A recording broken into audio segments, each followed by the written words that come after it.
आप लोग जल्द से जुड़ जाइए टॉपिक पर, क्योंकि मैंने पहले ही आप लोग को यानी अलर्ट कर चुके हैं कि कुछ ही देर के बाद लाइव सेशन में हम आप लोग के साथ जुड़ने जा रहे हैं। तो आप सभी लोग बेहतर होंगे यह मैं महसूस करता हूं। अब देखिएगा आप लोग बहुत जल्द आप लोग जोड़ लीजिए अन्य लोगों को कि इंतजार का ये पल अब खत्म हो रहा है और आप लोग को पढ़ने का समय शुरुआत हो रहा है। तो आप अन्य लोग को भी यानी बिना विलंब किए अपने साथ यानी जोड़ने का प्रयास करिए, लाइक कमेंट जरूर करिए। और आप शाम का समय हो चुका है इसलिए गुड इवनिंग मेरे तरफ से भी है, तो आप लोग भी गुड इवनिंग जरूर कमेंट में लिखिए। तो हम आप लोग से यह बात करने जा रहे हैं कि आप लोग का यानी प्रश्न टू प्रश्न कैसे कैसे प्रश्न आप लोग को मैंने तैयार करके बताने जा रहा हूं, उन पर आप लोग अच्छे ढंग से ध्यान रखिएगा। तो जो हमारे साथ चैनल पर जुड़ गए हैं लाइक कमेंट जरूर कर लीजिएगा, और चैनल पर नए होंगे तो सब्सक्राइब कर लीजिएगा, और आप लोग को यानी नोटिफिकेशन भी चला जाएगा प्रत्येक दिन। और अब तो हम आप लोग का बताइए यह टॉपिक आज एक तरह से मानिए तो मैं प्रचार करने के लिए आज आपके YouTube पर मैंने आया हूं, क्योंकि यही टॉपिक आपका एप्लीकेशन पर स्टार्ट होने जा रहा है और प्रत्येक दिन आपको प्रश्न का सॉल्यूशन भी मिलते जाएगा। साथ ही साथ ऑब्जेक्टिव का भी मैं वर्क करवाऊंगा, और अक्टूबर मंथ से आप लोग का प्रैक्टिस सेट भी एप्लीकेशन पर, और ऑफलाइन हमारा जो क्लास चलता है उस ऑफलाइन मोड में भी आप लोग का प्रैक्टिस सेट का क्लास मिलेगा। तो आप लोग यानी हमारे साथ या तो ऑनलाइन में या ऑफलाइन में जुड़कर आप लोग ब्राह्मी की परीक्षा को बेहतर बनाने के लिए बराबर जुड़ते रहिए। और हम चाहते हैं कि आप लोग जब शेयर करिएगा एक का स्टूडेंट, तो हमारा यह वीडियो दूर दूर तक जरूर पहुंचेगा। तो आपके मोबाइल में जितना भी व्हाट्सएप ग्रुप है आप जरूर उस पर बताइए इसका लिंक लगाने का प्रयास करिएगा। आ रही बात समझ में सब लोग को?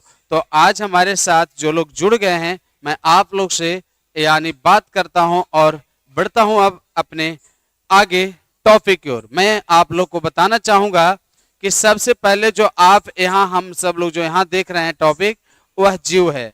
यह आपका ये जानकारी होना चाहिए कि यह जीव और समष्टियां, मतलब कहने का ये जो बात हो रही है कि जीव और समष्टियां क्या है, इस से करिए क्योंकि यह चैप्टर का नाम है। अभी प्रश्न मैंने आप लोग को नहीं लिया हूं, लेकिन हाँ इतना तो तय बात है कि यह टॉपिक आपको पता होना चाहिए कि जो टॉपिक है वह टॉपिक में बात करेंगे तो स्पष्ट हो जाएगा कि यह आपको लिया गया है, पता है क्या चीज से, पर्यावरण से लिया गया है।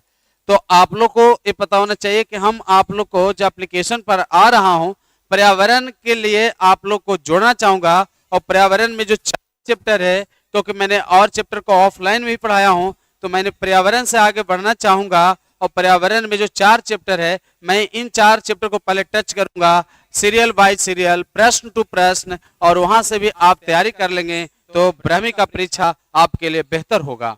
तो अब हम यहाँ बात करना चाहेंगे कि मैंने ब्राह्मी के लिए पर्यावरण स्टार्ट किया है, और पर्यावरण जो है आप लोग का वह आप लोग के लिए बताइए ब्राह्मी के लिए एक बेहतर अवसर प्रदान करेगा। और पर्यावरण में जो यानी चैप्टर है पहला वह है जीव और समष्टियां। जीव और समष्टियां, अब जीव क्या है उस पर आप लोग को थोड़ा सा फोकस करना होगा। आप ये बताइए कि यहाँ पर एक पौधे का यानी संरचना दिख रहा होगा, और इस पौधे को तैयार किया गया है पोषक तत्वों के माध्यम से। तो आप देख रहे होंगे पोषक तत्व के माध्यम से हाथों पर लेकर इस पौधे को दिखाया जा रहा है। इसका मतलब आप एक साधारण सा स्थिति को मत समझिए या विशेष स्थिति को समझिए, क्योंकि ये पौधे को विकास किया गया। तो पौधे का विकास जब होगी तो पर्यावरण में संतुलन बनेगा, और पर्यावरण में जब संतुलन बनेगा तो हमारा पर्यावरण में प्रदूषण की स्थिति नहीं फैलेगी, और पर्यावरण में जब प्रदूषण की स्थिति नहीं फैलेगा तो हम सब के लिए अनुकूलन मिलेगा। मतलब इस संसार में जितना भी यानी लिविंग मटेरियल हैं जो जीवन यापन कर रहे हैं, उन सभी जीवन यापन करने वाले जीवों के लिए गैसीय अवस्था में उनको श्वसन क्रिया होती है। आपने सही समझा, मैंने क्या बोले, इस संसार में जितने भी जीव जाति हैं वे श्वसन क्रिया में गैसीय फॉर्म को इस्तेमाल करते हैं, जैसे पौधे कार्बन डाइऑक्साइड और जानवर, जो हम एनिमल की बात करते हैं तो उनके लिए चाहिए ऑक्सीजन। तो ऑक्सीजन और कार्बन डाइऑक्साइड को आधार मानकर जो इस संसार में अपने आबादी को फैला रहे हैं, अपने पीढ़ी को बनाए रख रहे हैं, तो अपने पीढ़ी को बनाए रखने में यानी जो समझ रहे हैं ना बात को, यानी इस संसार में गैसीय अवस्था, कौन अवस्था? गैसीय अवस्था में कार्बन डाइऑक्साइड और ऑक्सीजन को प्राप्त कर जो जीवन यापन कर रहे हैं, तो जीवन यापन करने वाले जो इस संसार में जो माध्यम बना है, उस माध्यम का नाम क्या है? जीव नाम है। आई बात समझ में? जीव किसे कहेंगे? जो अपने आबादी को बनाए रख रहा है, जो धीरे धीरे प्रजनन की क्रिया को बनाए रख रहा है, साथ ही साथ प्रजनन की क्रिया के अलावे उनमें पोषण भी हो रहा है और प्रकृति में संतुलन को बनाए रखने के लिए पर्याप्त कार्य कर रहे हैं। तो यह संसार में जो जीवन यापन को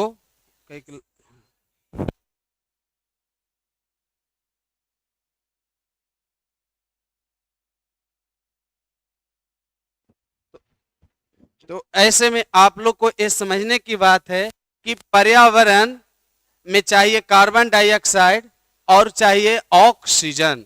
तो पर्यावरण में कार्बन डाइऑक्साइड और ऑक्सीजन को माध्यम समझते होंगे अच्छे ढंग से। आप लोग समझिए इस बात को, और थोड़ा सा जो हमारे सेशन में जो जुड़े हुए हैं थोड़ा दिक्कत हो रही है, सामने मुझको कर लेने की जरूरत है, वहां नहीं रहने के कारण दिक्कत हो रही है।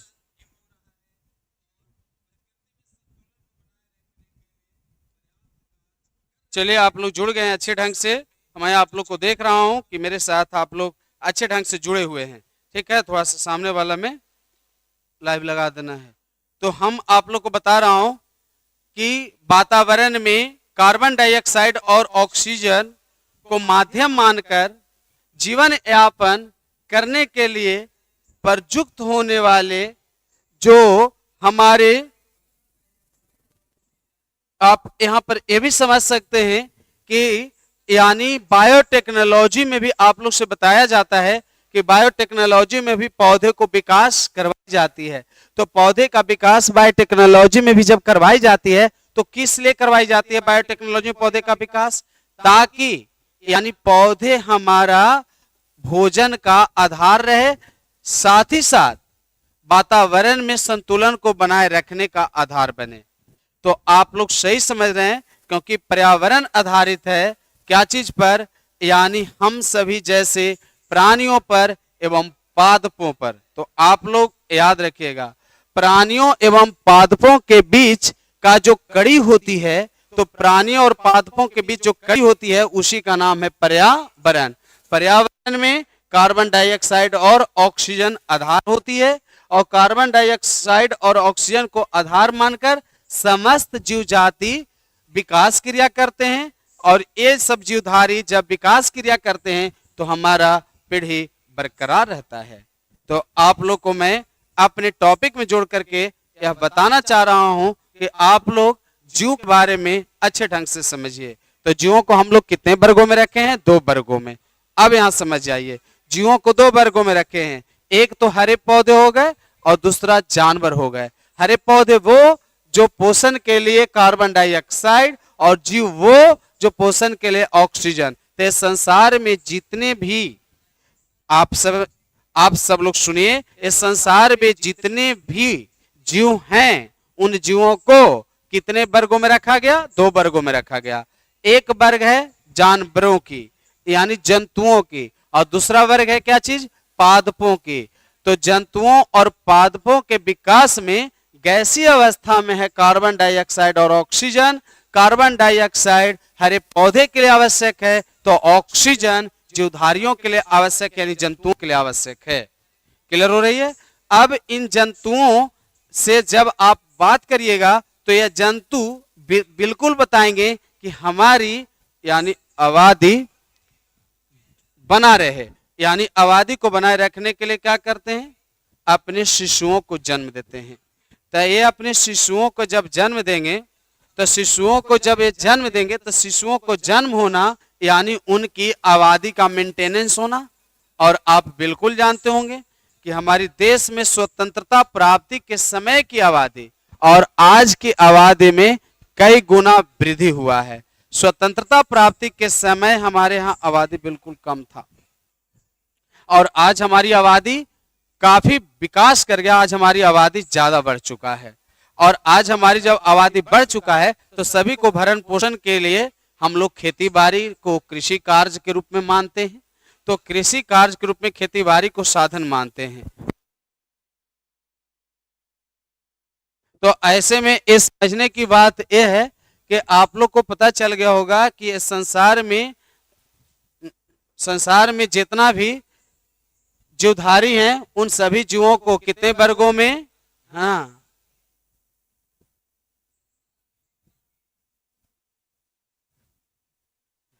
7 बजे से, क्यों इस समय क्या है, समय यही ना होगा, सबको उचित समय नहीं ना मिल पाएगा। 6:30 से 7 के बीच में स्टार्ट होने का समय रहता है, ठीक है ना।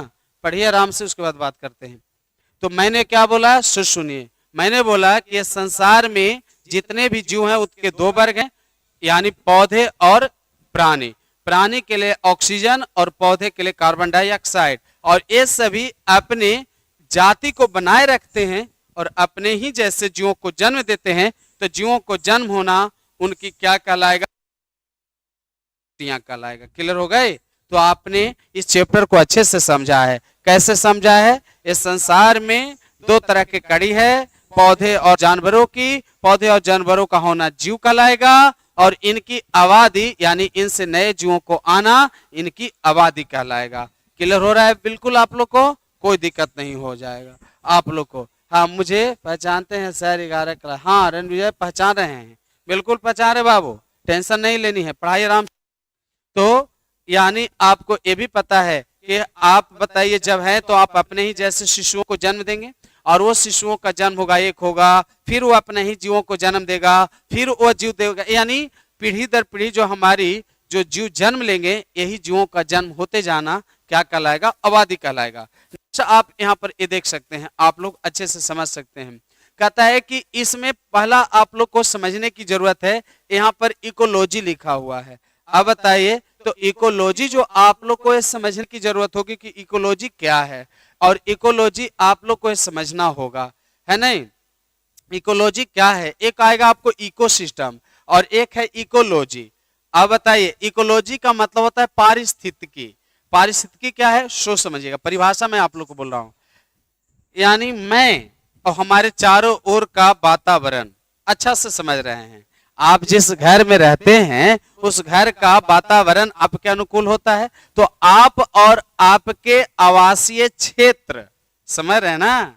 अब इसमें आपको समझ में आना चाहिए कि आप वनवासी जीवन, गृह त्याग का जीवन, आप क्वार्टर में वाटर पी रहे होंगे, कहने का मतलब कि आप डेरा में भी रहते होंगे, तो ऐसा डेरा को आप चुनाव करते होंगे जिस डेरा में आपको मन लग जाता है। जिस मोहल्ले में रहते हो मोहल्ले का बताइए अनुकूलन आपके अनुकूल होगा। तो आप अच्छा से समझ रहे हैं, जहां आप हैं और वहां आपके चारों ओर का जो क्या है परिवेश है, वही परिवेश का होना पारिस्थितिकी कहलाता है। तो हम और हमारे चारों ओर का परिवेश को पारिस्थितिकी कहते हैं। आप परिभाषा लिख लीजिएगा ना सारा लोग कि पारिस्थितिकी किसे कहते हैं। बिल्कुल, इसका बताइए आपका, मैं बता रहा हूं कि इसका नोट्स भी आपको मिल जाएगा, इसका पीडीएफ भी मिल जाएगा और इसका बताइए आपको समझते हैं पैकेज भी मिल जाएगा। आप घबराइएगा मत, यानी सब लिखा हुआ चीज आपको मिल जाएगा। आपको नीचे यानी लिंक भी दे दी जाएगी, तहां से आप अच्छे से सीख सकते हैं। तो मैंने क्या बोला, यानी आप और आपके चारों ओर का प्राकृतिक परिवेश ही क्या है, इकोलॉजी है, पारिस्थितिकी है। बिल्कुल समझ में आ गया होगा। कहता है ecology is the study of interaction among organisms and between the organism its physical environment। जीव और उसके चारों ओर के वातावरण के बीच का संबंध, यानी जीव और उसके चारों ओर के वातावरण के बीच का संबंध को पारिस्थितिकी कहते हैं। थोड़ा कमेंट देख लेते हैं। सर आप बायोलॉजी पढ़ाते तो लगता है टाइम पता नहीं चलता है। अच्छा अच्छा रंजित सर कि टीचर बहुत भाग वाले हैं, नहीं पढ़ाई कराते हैं। अच्छे अच्छे बताइए राकेश जी हैं। और देखिए आपके कमेंट देख करके और भी हमें ऊर्जा मिला और आपको ये समझना होगा। तो हम और हमारे चारों ओर का परिवेश, तो हम और हमारे चारों ओर का परिवेश ही क्या है, पारिस्थितिकी है। आप ये बताइए कि जब आप बताइए यानी कहीं भी होते हैं तो आप आवासीय परिसर को आराम से ढूंढते होंगे। एक बेटियों की शादी के लिए हम लोग जहां रिश्ता लेकर जाते हैं उस परिवार का यानी क्या देखते हैं, माहौल देखते हैं। एक विद्यार्थी होने के नाते आप ऐसे क्षेत्र में आपको भेज दी जाती है जहां पढ़ाई लिखाई का वातावरण होती है। तो आप और आपके चारों ओर का जो परिवेश हुई ना, वही परिवेश क्या कहलाएगा, इकोलॉजी कहलाएगा। Ecology is a concern with 4 level of biological organisation. आपको ये समझना है कि आपको एक गौर करिएगा तो यहां पर स्पष्ट हो जाएगा कि ऐसे स्थिति में आप सबसे पहले जब आगे बढ़िएगा तो मैंने आप लोग को नोट करवाता हूं कि यही प्रश्न आपको क्रैश कोर्स का पहला प्रश्न बनेगा पर्यावरण का। और आप लोग जब हमारे साथ जुड़ गए हैं तो आप अच्छे से देखिएगा पारिस्थितिकी से क्या समझते हैं, यही आपका प्रश्न हो गया। बिल्कुल आप लोग को स्क्रीन पर प्रश्न सामने शो कर गया है। हम चाहेंगे कि आप लोग बिल्कुल कॉपी कलम लेकर रेडी होंगे तो आप इस प्रश्न को जरूर नोट करिएगा कि पारिस्थितिकी से क्या समझते हैं। और आपको हमने परिभाषा भी सिखा दिया कि पारिस्थितिकी से आप समझते हैं कैसे। तो आप यानी हम और हमारे चारों ओर का परिवेश, यस, हम और हमारे चारों ओर का परिवेश को क्या कहते हैं, पारिस्थितिकी कहते हैं। सही आपने समझा, यानी हम हैं और हमारे चारों ओर का परिवेश है, तो यही परिवेश को पारिस्थितिकी कहते हैं। आप लोग का कमेंट बिल्कुल बताइए आ रहा है। हम साइड हो जाते हैं, आप लोग प्रश्नों को अच्छे से देख लीजिए ताकि मतलब आपका प्रश्न में कोई कमी ना रह जाए। और आपके स्क्रीन पर भी सब चीज लिखा हुआ है, आप स्क्रीनशॉट भी ले सकते हैं। हाँ, हम बिल्कुल साइड हो जा रहे हैं, आपकी बातों को हम मानते हैं। आप अच्छे से प्रश्नों को देख लीजिए और प्रश्नों को अच्छा से देख लेने के बाद आप बिल्कुल ये प्रश्न आप अपने एग्जाम के लिए इसे बेहतर समझिए और बेहतर बना लीजिए। हाँ बताइए। तो इसमें आप लोग को देखना है, हम तो हम हैं, आपको बायोलॉजी में दम है। अच्छा अच्छा, हम तो हम है, आपके बायोलॉजी में दम है। अच्छा अच्छा, गुड इवनिंग सर। है ना, कोई भी भौगोलिक क्षेत्र है जिसमें उनके भौतिक पर्यावरण के सभी जीव और निर्जीव भाग हाँ शामिल होते हैं। बिल्कुल आपने सही लिखा है। अब बताइए पारिस्थितिकी, तो आपने प्रश्न को देखा, अब इसके आंसर पर हम विचार करेंगे। आप लोग आंसर को भी आप बेहतर बनाइए। कहता है कि जीव और उसके बाहरी वातावरण के पारस्परिक संबंधों का अध्ययन को क्या कहते हैं। बिल्कुल याद हो गया होगा, जीव और उसके बाहरी वातावरण के बीच के संबंध को क्या कहते हैं, पारिस्थितिकी कहते हैं। चलिए प्रश्नों का आंसर आप लोग को याद हो गया और यही याद करवाने के लिए हम आप लोग को अपने सेशन में जोड़ लेते हैं। तो हम और हमारे चारों ओर के वातावरण के बीच का परस्पर संबंध, वही कार्बन डाइऑक्साइड और ऑक्सीजन के बीच का संबंध को पारिस्थितिकी कहते हैं। हाँ, अब उसमें आगे देखिए, कहते हैं कि यदि इस तरह से आप लोग को याद नहीं होता है तो घबराइए मत, पारिस्थितिकी को आप दूसरे तरह से भी याद कर सकते हैं। और दूसरा बताइए, अथवा में भी उसका आंसर मैंने दिया हूं। दूसरा आंसर क्या है, गौर करिएगा। वातावरण के कार्बनिक, हम एक एक बात को जिक्र कर रहा हूं, वातावरण के कार्बनिक। अब ये क्या है कार्बनिक, आपको मैं बताता हूं। कार्बनिक चीज को सुनिएगा। क्या आप बताइए, जो आपके पास फसलों का डंठल होता है, जानवरों के मलमूत्र गोबर होता है, तब फसलों का डंठल और जानवरों के मलमूत्र गोबर को कहीं छोड़ दीजिएगा तो ये क्या आप बताइए कि फसलों का डंठल अब उसी रूप में मिलेगा, नहीं ना। तो फसलों का डंठल, जानवरों का मलमूत्र या अनाज, ये सब को यदि छोड़ देते हैं तो ये अपना रूप बदल देते हैं कि नहीं बदल देते हैं। तो इस संसार में यानी प्रकृति में वे पदार्थ जो अपने रूप को बदल देता है, जिसका रूप परिवर्तित हो जाता है, तो जिसका रूप परिवर्तित हो जाता है उसी का नाम है क्या चीज, कार्बनिक। तो आपको मैं दो उदाहरण देता हूं, आप कमेंट करके बोलिएगा क्या, यानी प्लास्टिक कार्बनिक होगा कि अकार्बनिक होगा? कमेंट करके बताइए। हाँ बताइए। बिल्कुल रणवीर जी लिख रहे हैं याद हो गया, बिल्कुल याद हो गया। तो हमारा एक प्रश्न है, आप लोग बताइए प्लास्टिक किसके अंतर्गत आएगा, कार्बनिक या अकार्बनिक? कमेंट करके बता दीजिए।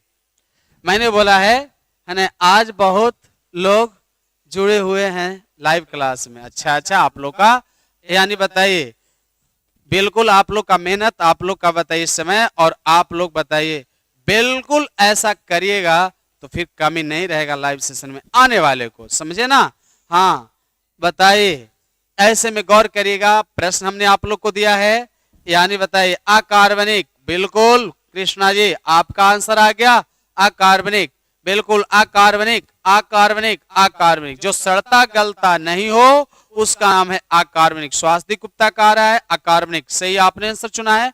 रानी का अकार्बनिक। आप लोग बताइए सही बोला ना सर? हाँ सही बोला है आपने, क्या बात है सर। यानी बताइए अंधेरे रात है। अच्छा यस सर, यानी अकार्बनिक अकार्बनिक। आप लोग का सही आंसर आया है अकार्बनिक। जो सड़ता और गलता नहीं है उसका नाम है अकार्बनिक, और जो सड़ जाए गल जाए उसका नाम है कार्बनिक। तो अब बताइए, तो यहाँ पर आप लोग को याद हो गया होगा, यानी बताइए रवि रंजन कुमार कार्बनिक, गड़वा गए आप, अकार्बनिक। हाँ अब बताइए रेणु रेणु रेणु रेणु कार्बनिक नहीं अकार्बनिक। गौर करिए, जो सड़ता गलता नहीं है वो है अकार्बनिक, और जो अपना रूप बदल दे उसे कार्बनिक। तो हम और हमारे वातावरण, यानी हम और हमारे चारों ओर के पेड़ पौधे के बीच का जो संबंध होगी वह बताइए संबंध कार्बनिक होगा। कार्बनिक संबंधों का अध्ययन को क्या कहते हैं? पारिस्थितिकी। आप कभी नहीं भूलिएगा। तो हम और हमारे चारों ओर के यानी कार्बनिक संबंधों का अध्ययन पारिस्थितिकी कहलाता है। याद हो गया होगा। इसी तरह से आप जब आगे बढ़िएगा तो पारिस्थितिकी को यानी कितनी शाखाएं होती हैं, कभी कभी आप लोग को प्रश्न बदल देता है, और बिल्कुल प्रश्न बदल करके आप लोग से यानी ये पूछ देता है जवाब कि आप बताइए कि पारिस्थितिकी से आप बताइए जानते हैं, तो यह जरूर बताइए कि पारिस्थितिकी में यानी उसकी कितनी शाखाएं होती हैं। बिल्कुल ये समझना है। हाँ बताइए आखिर। हाँ हीरो बन जाएगा और 90% पार कर देगा। बहुत अच्छी बात है, आपने बताइए लोगों को बिल्कुल बताइए हौसला बना रहे हैं लिख करके, यह कम बात नहीं है। पारिस्थितिकी की शाखाएं, जैसे आप खड़ा होते हैं तो आपकी दोनों शाखाएं बाएं और दाएं काम करती है, उसी तरह से यानी हर एक माँ बाप का जो संतान होते हैं वह उनकी शाखा होते हैं। आप बताइए पौधे को लंबा करते हैं तो उनकी भी अलग अलग शाखाएं होती हैं। तो आप अच्छा से समझ रहे हैं कि जो शाखाएं होती हैं उनका खुद का हिस्सा होता है। तो पारिस्थितिकी की जो शाखाएं होती हैं, हाँ वह पारिस्थितिकी की 2 शाखाएं होती हैं। दोनों आपको स्क्रीन पर दिया गया है। कई बार आप लोग से यानी बिल्कुल आप लोग का प्रश्न करके, यानी रंजीत सर बायोलॉजी है ना बहुत अच्छे पढ़ाते हैं, अच्छी बात है। और आप लोग के लिए बताइए ऐसा सुंदर विचार हमारे बताइए दिल को छू रहा है। दिल की गहराइयों से मेरा आप लोग के प्रति यानी आशीर्वाद। आगे देखिएगा तो बताइए पारिस्थितिकी की कितने शाखाएं होती हैं? पारिस्थितिकी की 2 शाखाएं होती हैं, और वह पारिस्थितिकी की 2 शाखाएं क्या है यानी बताइए उसको जानिएगा। पहला है स्वपारिस्थितिकी, बहुत ही अच्छा आप लोग का है। पहला है स्वपारिस्थितिकी।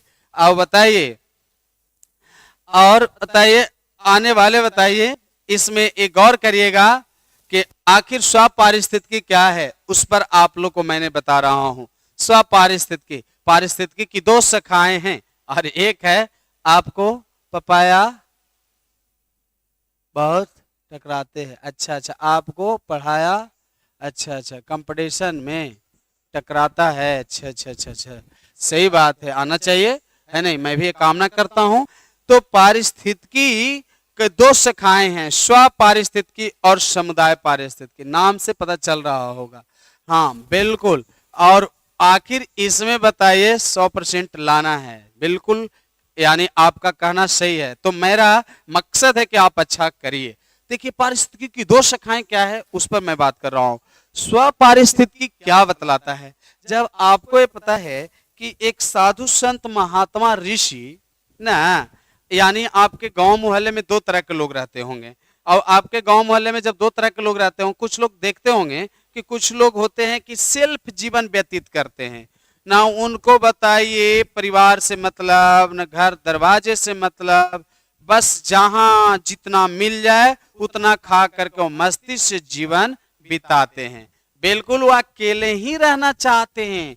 पूछेगा कि क्या साधु जी आप कैसे हो, कहता है कि बताइए दिन भर हरे हरे, और बाकी आप जानते होंगे, समझ गए ना। हाँ बताइए, अच्छा लग रहा है सर, बिल्कुल लगेगा अच्छा। अब साधु जी से थोड़ा सा मुलाकात करिए कि हैं साधु बाबा, आप बताइए कि आखिर, हाँ आखिर ऐसे में आप बताइए क्यों, आप बताइए जीवन व्यतीत कर रहे हैं, आप पूरे परिवार के साथ क्यों नहीं रहते हैं, है कि न। अच्छा दिन भर अरे अरे और रात में तो घरे घरे लिख दिया लोग, है नहीं, बताइए घरे घरे। अच्छा अच्छा आता है आप लोग को डायलॉग, है नहीं। हाँ हाँ बिल्कुल, गाना गाइए ना सर। अच्छा पढ़ाने दीजिए, पढ़ाई चल रहा है, गाना गाइए। यस अब बताइए, तो ऐसे में मैं आप लोग से बात कर रहा हूं कि समझे आप लोग, तो साधु जी और रात में देखिएगा कि एगो बेचारा कुटिया बना के, और वह साधु बाबा रहते हैं, और कुटिया में कोई रात में कोई भी टाइम में कोई जाएगा तो उसके कुटिया के सामने देखिएगा ना, तो एगो कुत्ता बेचारा सोया रहेगा, कुत्ता सोया रहेगा। अब जब पार होएगा तो कुत्ता करेगा पहले भों, तो साधु जी बताइए जाग जाएंगे। फिर साधु जी की झोपड़ी में देखिए तो पता चला कि उनके झोपड़ी में बताइए एक कमंडल में पानी रखा है, एक पोलोथीन में बताइए उनको खाने पीने का कोई सामान रखा है, बगल के थैला में देखिएगा तो कपड़ा रखे हैं, और उनको बताइए कुर्ता में देखिएगा तो कुछ जीवन यापन करने के लिए पैसा रखा है, और उनके साथ और कोई नहीं मिलता है, नहीं ना। तो आखिर वो यानी साधु बाबा अकेले ही रह रहे हैं, और एक झोपड़ी और एक बताइए आवासीय परिसर बना के रह रहे हैं, तो एक अकेले जीव ना वहां मिला। तो जिस पारिस्थितिकी में समझ रहे ना, आके बताइए खाली के शिक्षक ईश्वर से बढ़कर होते हैं, एक कबीर बतलाते हैं, क्योंकि शिक्षक के भक्तों का ईश्वर तक पहुंचाते हैं। ये तो सही बोले आपने, हाँ वैसे करते हैं। अच्छा तो आपको ये बताइए, यानी बिल्कुल गौर करिएगा तो आपको ये पता चल जाएगा कि उस यानी समुदाय में सिर्फ एक अकेले ही जीव रहेगा। तो आखिर बताइए जिस समुदाय में एक अकेले जीव, बताइए आपको पता होना चाहिए कि जिस आवासीय परिसर में एक अकेले जीवों का अध्ययन किया जाए, मैंने लिखा है यहाँ कि बताइए इस अंतर्गत केवल एक जीव या उसी जाति के अनेक जीवों के वातावरण के साथ पारस्परिक संबंधों का अध्ययन किया जाता है। अब बताइए तो आपको पता चलेगा कि उसमें अब आपको एक गौर करना होगा कि उनके बताइए आवासीय परिसर में बताइए सिर्फ वो अकेले मिल रहे हैं, लेकिन आप ये भी याद रखिएगा कि जिस घर में आप रहते हैं उस घर में यानी रात्रि के दौरान आपको ये पता होगा या दिन के दौरान पता होगा कि घर में सिर्फ मनुष्य ही रह रहे होंगे।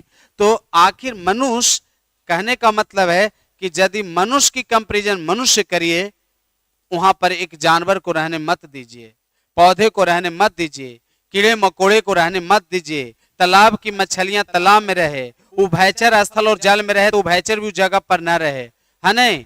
तो आखिर आपको ये पता होना चाहिए कि मैंने बोला कि यदि एक अकेले आवासीय परिसर में एक जीव या उसी जाति के अनेक जीव यदि वहां पर मिलते हैं और दूसरे तरह का जीव न मिलते हैं, तो वैसे पारिस्थितिकी को क्या कहिएगा, स्वपारिस्थितिकी। आई बात समझ में मैंने क्या बोला, यानी एक जीव या उसी के जैसा यानी लक्षण वाले कोई और भी जीव मिल जाए तो ऐसे पारिस्थितिकी को क्या कहिएगा, क्या कहिएगा, बोले स्वपारिस्थितिकी कहिएगा। बिल्कुल समझ में आया होगा। कौन सा चैप्टर चल रहा है, पर्यावरण का पहला चैप्टर का पहला क्वेश्चन चल रहा है, पर्यावरण चैप्टर के पहला यानी बताइए क्वेश्चन चल रहा है। तो आपको पता हो गया जैसे हम लोग और हम लोग के घर में हम लोग का बताइए पूरे परिवार या क्या है, स्वपारिस्थितिकी है। लेकिन वहां जानवरों के मत अध्ययन करिए, वहां पेड़ पौधे का अध्ययन मत करिए, समझ रहे हैं ना। वहां पर बताइए और भी बताइए जीवों का अध्ययन ना करिए, तो ऐसे पारिस्थितिकी को स्वपारिस्थितिकी। और जिसमें सभी आ जाए, गाय, बकरी, पेड़ पौधा, कीड़े मकोड़े, चूहा, बिल्ली, खरगोश, हिरन, कबूतर, मेढक, मछली, जितना भी जीव आ जाए, जितना जीव है सब के सब जीव जब एक साथ आ जाए तो उसका नाम रखिएगा समुदाय पारिस्थितिकी। कौन सी रखिएगा? समुदाय पारिस्थितिकी। क्लियर हो रहा होगा आप लोग को कि समुदाय पारिस्थितिकी किसके कहते हैं। तो समुदाय पारिस्थितिकी में सभी प्रकार के जीवों का अध्ययन करेंगे। यहाँ सभी बताइए होंगे, गाय बकरियां चरती जाए, मुनिया बेटी पढ़ती जाए, आधी रोटी खाएंगे, फिर भी स्कूल जाएंगे। आप समझ गए होंगे, है नहीं? आखिर बताइए, गौर करिएगा, बिल्कुल आपको समझ में आएगा। अब एक गौर करना है आप लोग को कि समुदाय पारिस्थितिकी में क्या होती है। तो आपको पता होगा कि इसके अंतर्गत जीवों के समुदाय और वातावरण के संबंधों का अध्ययन किया जाता है। तो यानी इस जीवों के आबादी आपस में मिलकर समुदाय का निर्माण करता है। तो सभी प्रकार के जीवों का अध्ययन एक ही संगठन में किया जाए, एक ही समुदाय में किया जाए, तब उसका नाम है समुदाय पारिस्थितिकी। अब आप बताइए, क्या आप दूध के लिए जानवरों पर आश्रित हैं? मांस के लिए बताइए, मांस के लिए बताइए, मछली, खस्सी, मुर्गा, मुर्गी पर आधारित हैं? फलों के लिए बताइए, पेड़ पौधे पर आधारित हैं? कपड़ा पहनने के लिए बताइए, पौधे के रेशा पर आधारित हैं? दलहन फसलों पर आधारित हैं? अनाज पर आधारित हैं? तो ये सभी का जो एक लेवल में समुदाय बनाइएगा तो ऐसे पारिस्थितिकी को क्या कहिएगा? हाँ, इवोल्यूशन स्टार्ट होगा, अभी तो पर्यावरण चल रहा है, धीरे धीरे सब जगह से प्रश्न आएगा बाबू, घबराइए मत ने। हाँ बिल्कुल, आप लोग को समझ में आया होगा, इसका नाम है समुदाय पारिस्थितिकी। अब इसमें आप लोग को गौर करना होगा कि यह समुदाय पारिस्थितिकी है। इस तरह से दो शाखाएं आप लोग को मिला, किसका? आप बताइए, पारिस्थितिकी का। तो फिर एक बार हम आप लोग से रिवीजन लेना चाहेंगे कि आप बताइए साथ बता दीजिए कि जीव का किसे कहते हैं। पर्यावरण में वैसे घटक, जीव की परिभाषा बोल रहा हूं, यानी बताइए पर्यावरण में वैसे घटक। क्या बात है सर, अच्छा, यानी बताइए, ऐसे ऐसे कमेंट कर देते हैं। पर्यावरण में वैसे घटक जो ऑक्सीजन एवं कार्बन डाइऑक्साइड पर आधारित रहकर जीवन यापन करते हैं। फिर से, पर्यावरण में वैसे घटक जो ऑक्सीजन एवं कार्बन डाइऑक्साइड पर आधारित रहकर यानी जीवन यापन करते हैं, जीव कहलाता है। और जीवों से आने वाला नई जीव एक समूह में समूहित होने लगते हैं, तो समष्टियां या पॉपुलेशन या आबादी कहते हैं। इस प्रकार आपको पता चलेगा कि आगे देखिएगा तो पता चलेगा कि तब पारिस्थितिकी किसे कहते हैं। तो हम और हमारा आवासीय क्षेत्र पारिस्थितिकी कहलाता है। पारिस्थितिकी के अंतर्गत हम जिस पदार्थ को इस्तेमाल करते हैं उसका रूप बदल जाता है, तो ऐसे संबंध को कार्बनिक संबंध कहते हैं। और इसी आधार पर पारिस्थितिकी को दो भागों में बांट सकते हैं। एक है स्वपारिस्थितिकी, जिसमें एक ही तरह के जीव या उसी जाति के अनेक जीवों का अध्ययन किया जाता है, तो ऐसे पारिस्थितिकी को स्वपारिस्थितिकी कहते हैं। और उसी आधार पर सभी तरह के जीवों का जब अध्ययन एक ही समूह में करेंगे तो ऐसे पारिस्थितिकी को समुदाय पारिस्थितिकी कहते हैं। ये दोनों पारिस्थितिकी हम लोग के लिए बेहद आसान हुआ आज का यह टॉपिक में। तो आप लोग का कैसा टॉपिक लगा, यानी बताए, आप लोग बताइए, आप लोग कमेंट करके जरूर बताइए कि बताइए आप लोग को। हाँ, आप लोग विचार करिए और मेरे साथ यानी चुनिंदे प्रश्नों के साथ जुड़ते रहिए बराबर। तो कैसा रहा आप लोग का पर्यावरण का यह पहला प्रश्न, और आप एग्जाम में तैयारी करके जा रहे हैं या नहीं जा रहे हैं, इन प्रश्नों को आप सही से तैयारी करके जाएंगे या नहीं जाएंगे, आप कमेंट करके भी बताइए। और हम बताइए, आप लोग से पूछना चाहेंगे कि आप जरूर कमेंट करके बताइए। बहुत अच्छा लगा सर, बिल्कुल इसी तरह से यहाँ से जो जो ऑब्जेक्टिव निकलेगा, मैंने ऑब्जेक्टिव प्रश्न लेकर आप लोग के साथ शामिल हो जाएंगे। क्लियर हो रहा है ना आप लोग को?